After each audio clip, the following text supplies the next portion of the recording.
So, what is the latest with the Mason Mount Moises Caicedo situation? More information has come out that United's interest in Moises Caicedo is genuine. They want the player. He is an alternative to Mason Mount and he would be very much open to the move. Reports coming in that David De Gea is set to stay and apparently Ten Hag has let De Gea stay, but I do not believe that. This could be PR United are working because they don't want to sign a keeper, they don't want to spend the extra money, and they'll keep De Gea, but we know Ten Hag does not want De Gea to stay. And so reports have come out in an interesting article by The Sun about Ten Hag's plans for next season, how training is going to be brutal, more intense than ever. He's going to get United to go through weeks of hell. The pre-season training is going to be harder than ever before, and we'll get into that. But we'll start with the transfer news, and then we'll get into Ten Hag's training plan as the United players return next week. So please do smash that like button. Of course, subscribe down below to Alice Talks if you're new. Share the video, but let's get into it. It was said today by the Mail, Manchester United have turned to Moises Caicedo after their talks with Mason Mount hit an impasse. United could even offer players as part of the negotiations. So, obviously, you probably watched yesterday's video. The news was basically that United have turned their attention to Moises Caicedo because that third Chelsea bid was rejected for Mount. Other reports are now coming out confirming that, that this Caicedo interest is genuine. United do want Caicedo. He's been on the list for a while. He's been on the list of targets before they went for Mount, and that United do like the player, etc, etc, etc. So it is very good in the sense of we do like Caicedo. Ten Hag's given the green light for this. And we know Caicedo would choose United over Chelsea because of his links to sort of United and how he likes us more and how we're in the Champions League. The worrying thing is Chelsea to advance in this deal for United to hijack it? The worrying thing again is, will United actually pay the 80 million? We know Chelsea will.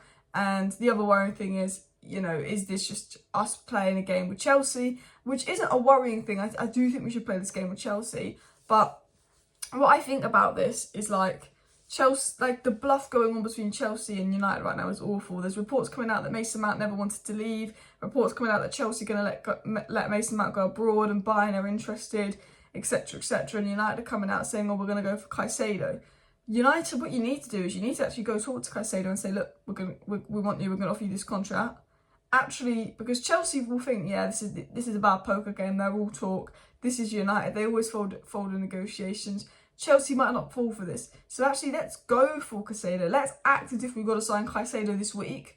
Because even if we don't get Caicedo, I guarantee you they go and accept that Mount bid. Because it's been said by all the reports that say we want Caicedo that Mount bid is open. Chelsea can accept that Mount bid. Some reports saying that United will try and agree a fee in the middle. They're not going to go for 65 million. They might try and agree a fee for 60 million. To be honest, paying 60 million for a player of 1 year left on his contract is an absolute joke. I think 55 million is too much. I think we leave our bid now. We said it's our final bid. We said we're going to walk away. Let's not try and negotiate something in between our last bid and their asking price. We're going to walk away. We don't have time to faff around on this. We can't be overspending with not much money in the market. If you sign Mason Mount, you're going to need another midfielder on top of that. If you sign Moises Caicedo, you can get away with just signing one midfielder. Let's go for Moises Caicedo. Maybe we could use Elanga to lower the price, but he is closing in on the Dortmund move. I can't see McTominay going. I can't see Maguire going. I'm not sure who we'd use to lower our price. Maybe Donny van de Beek. Maybe.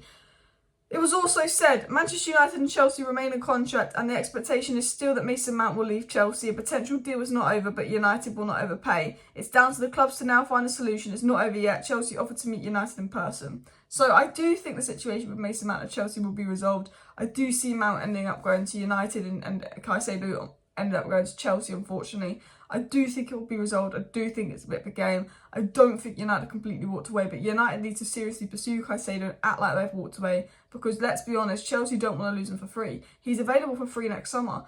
If Ten Hag misses out on Mason Mount, it's not the end of the world because we'll get him on a free next summer. He really wants to come and we know that. We could get Moises Caicedo, who's the second option now, but then get Mason Mount on a free without having to spend 60 million on him. Hopefully United do that, but that is the situation with Caicedo, Mount, United. Caicedo would like United. United are interested in Caicedo.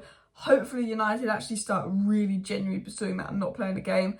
Because I think, United would be stupid to agree 60 million for Mount because it's in between their 55 and their 65 valuation. I think walk away, go for Caicedo, scare Chelsea. Let's act like a proper club. One thing we're doing, which isn't acting like a proper club, is keeping David De Gea. Reports coming out today from the Mirror that David De Gea's bid to bring Man United back into talks over a new contract is being strengthened by Ten Hag's reluctance to splash cash on a new keeper from the Mirror.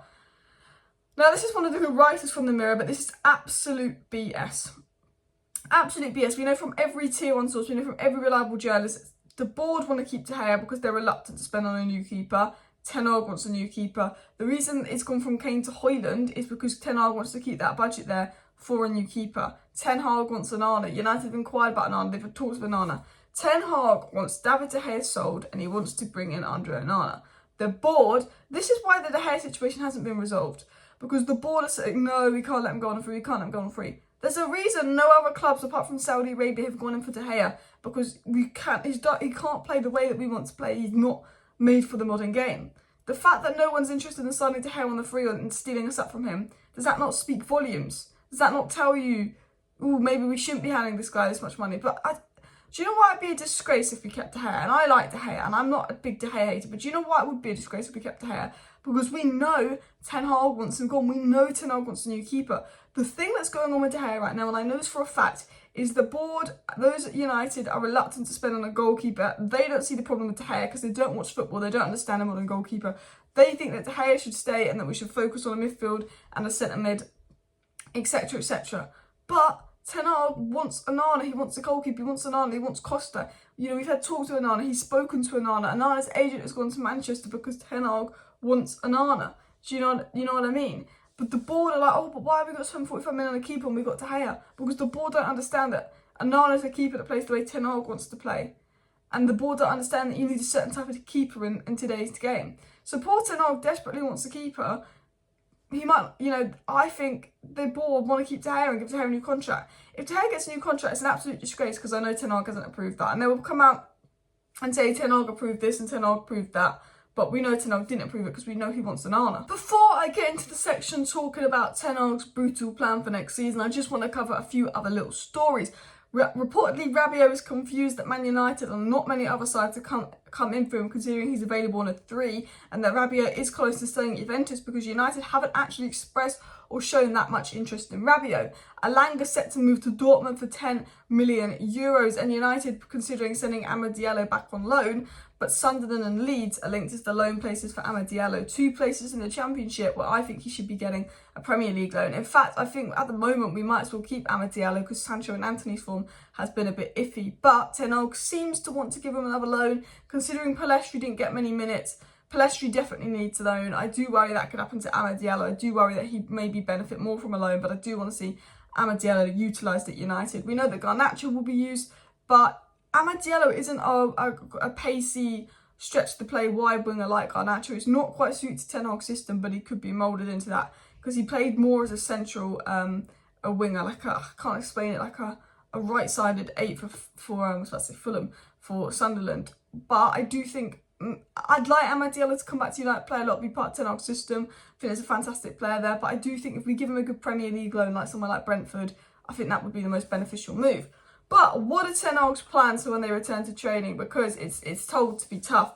It was said Erik Ten Hag will put Manchester United stars through a grilling boot camp that staff have dubbed Hell Week as he chases to a flying start for the season. Ten Hag is not messing around. He knows we started last season slow. He wants to make sure that this pre-season is fast. This pre-season is heavy. So these players are the fittest players at the start of the season, so we don't lose our first 2 games of the season again. He wants this pre-season to be tough. He wants this pre-season to be difficult. He's willing to put the players through hell. It's going to be intense. They've got to be on their A game, and that's what they need. That's exactly what they need, because they need to be fit and firing for the start of the season. It was also said staff have been told to expect the Ten Hag back behind his desk as early as next weekend. Ten Hag has demanded that all the pitches are ready for the end of this week. So Ten Hag obviously has another 2 weeks off, but the feeling is that Ten Hag could be back in a couple of days. He's a hard worker. He wants to win. He's a winner. And I feel sorry for Ten Hag because he's such an ambitious guy. He's such a hard worker. He's a winner. And he hasn't even got a new player yet because the board are faffing. If I was the board, drop Mount, go for Caicedo, go sign Onana, go sign Højlund.